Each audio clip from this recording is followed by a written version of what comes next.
Bonjour, dans cette vidéo, j'aimerais vous parler comment harmoniser la spiritualité et l'argent. Pour moi, initialement, quand j'ai réussi donc à faire les scriptos, c'est-à-dire les messages d'âme à âme, c'est-à-dire que je me connecte sur vous et j'entends le message de votre âme ou le message d'un de vos guides, donc la scriptophanie, je me suis dit c'est super, je vais écrire des articles de blog et partager ça de manière complètement gratuite parce que j'adore faire ça pour contribuer aussi au bien-être d'autrui. Et puis juste pour célébrer le fait que je peux le faire. Et donc j'écris des articles, j'ai dû en écrire à peu près 150 depuis fin 2011. J'ai répondu à 7000, 8000 commentaires avec des scriptos chaque mois. Et pour moi, c'était vraiment important de me dire, j'ai un don, donc je vais le transmettre à autrui. Donc je vais le partager avec la communauté. Et à côté de ça, bah, j'avais un travail en marketing dans une radio qui est connue et je trouvais que c'était assez équilibré. Et puis à un moment, je me suis dit, bon, peut-être que j'arriverai pas à vivre de ma spiritualité, mais je vais lancer un petit truc, je vais lancer le carnet de l'âme. Donc je me connectais à une personne pendant à peu près une heure et demie, et je lui transmettais voilà, le message de son âme, comment il se connectait à son énergie divine, comment il prenait soin de son corps, réponse à 3 questions et la message de 2 de ses vies antérieures. Je l'avais vendu à 27 € en me disant bah ça va, ça fait 50 € de l'heure, voilà, je touche pas beaucoup d'impôts. J'ai eu 80 commandes, ça a été bah, mon premier gros chiffre d'affaires. J'ai dû gagner peut-être 2000, 3000 € avec. Et j'ai trouvé ça sans sas. Après, bah fallait les écrire, ça me prenait beaucoup de temps, beaucoup d'énergie. Et puis peu à peu, euh, je me suis dit, mais Sarah, si tu as envie de vivre de cette passion, si tu as envie de contribuer au bien-être d'autrui, à un moment, il va falloir que tu trouves une, un équilibre entre le fait de donner quelque chose qui est précieux et recevoir quelque chose en échange. J'ai augmenté ces prix à 67 € après par la suite. Et même, je suis montée à 97 parce que je me rendais compte vraiment de la valeur que ça avait. Et puis, je commençais à me dire, bah, j'ai envie de quitter mon travail de marketing. Donc, il faut peut-être que je trouve une solution pour bah, contribuer au bien-être d'autrui et en même temps gagner de l'argent. Je ne sais pas quel a été le déclic en moi qui m'a permis de dire, mais en fait, il faut que je vive sur Terre. Et aujourd'hui, la civilisation dans laquelle on est, c'est que même si je contribue à ma manière au bien-être d'autrui, la communauté va pas me le rendre en fait. C'était peut-être un ancien temps ou dans peut-être d'anciennes ethnies, mais aujourd'hui c'est pas le cas. Et donc comme l'argent est une énergie, plus je vais mettre de la puissance, puis je vais aller en profondeur, trouver des messages qui touchent vraiment les gens, ou un accompagnement, c'est-à-dire mon temps pour accompagner les personnes à répondre à leurs mails, à faire des séances de coaching comme je fais 2 fois par mois au sein de la formation Ma mission de vie. Plus je monte en puissance, plus je me rends compte que la valeur que je donne à une personne, aujourd'hui, c'est par de l'argent que je peux le recevoir.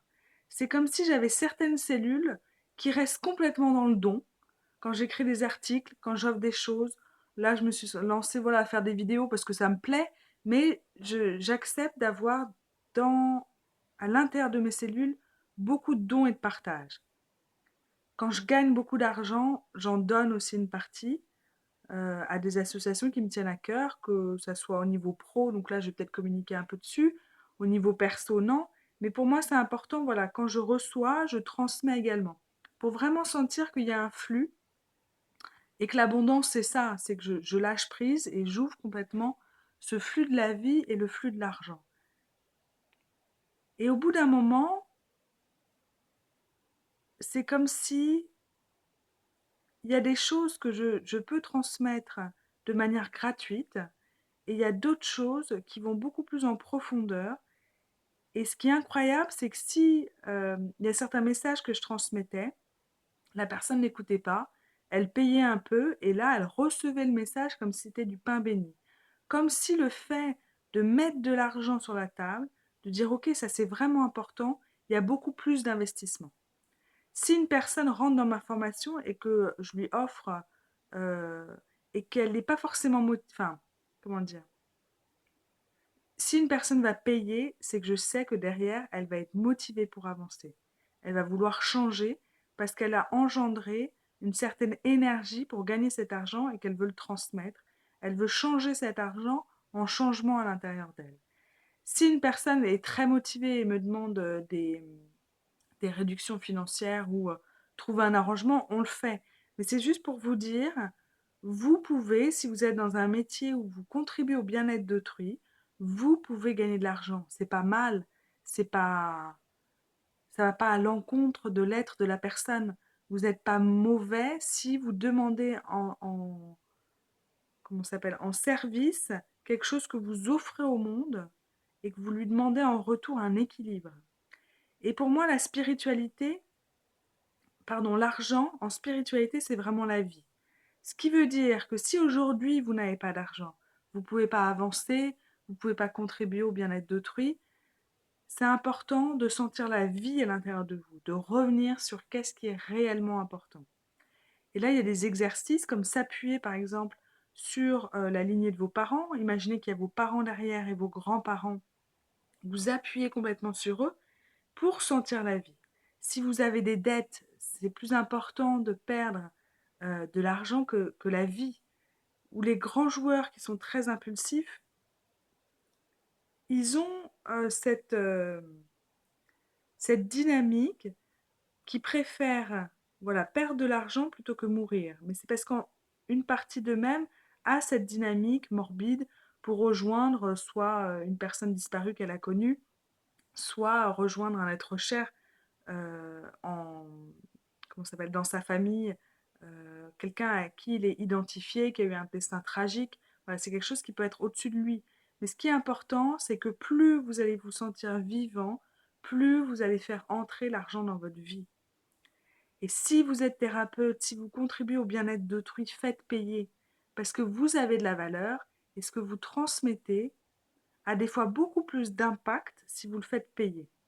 Et je sais qu'aujourd'hui, en faisant payer certaines offres, que ce soit 27, que ce soit 97, que ce soit des formations où j'accompagne en profondeur la personne pendant un an, je vais toucher plus de personnes maintenant que si j'avais accepté de garder mon blog, de faire tout de manière gratuite.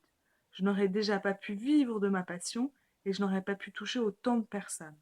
Donc c'est important que vous puissiez prendre de la distance par rapport à tout ce que l'argent peut signifier pour vous, pour revenir à qu'est-ce qui est essentiel aujourd'hui pour vous et qu'est-ce que vous aimeriez faire si vous avez de l'argent.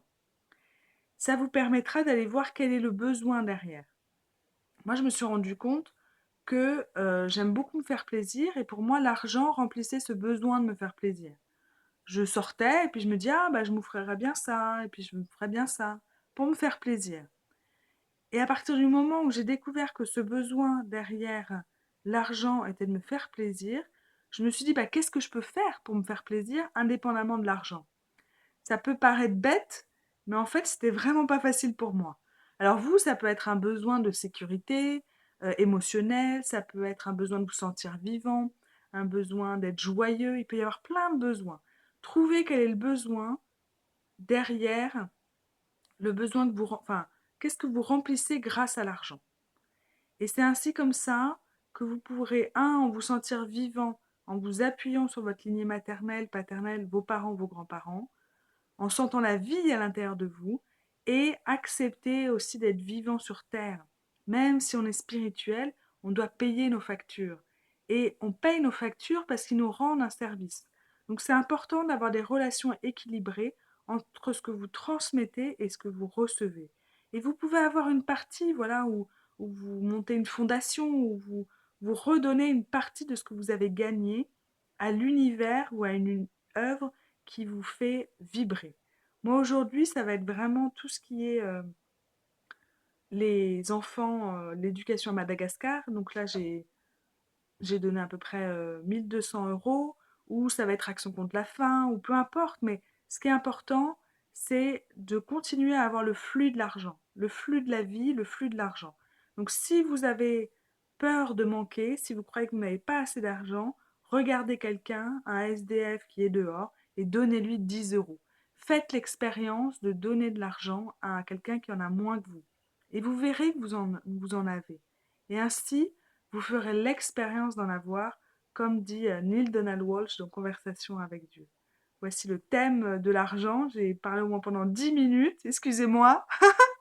Mais voilà, c'est important que vous vous sentiez en vie, avec ou sans argent, et que vous remplissiez le besoin qui est important pour vous aujourd'hui et qui se trouve derrière le synonyme de l'argent que vous mettez. Je vous souhaite une excellente soirée et une très très bonne journée peut-être. Au revoir.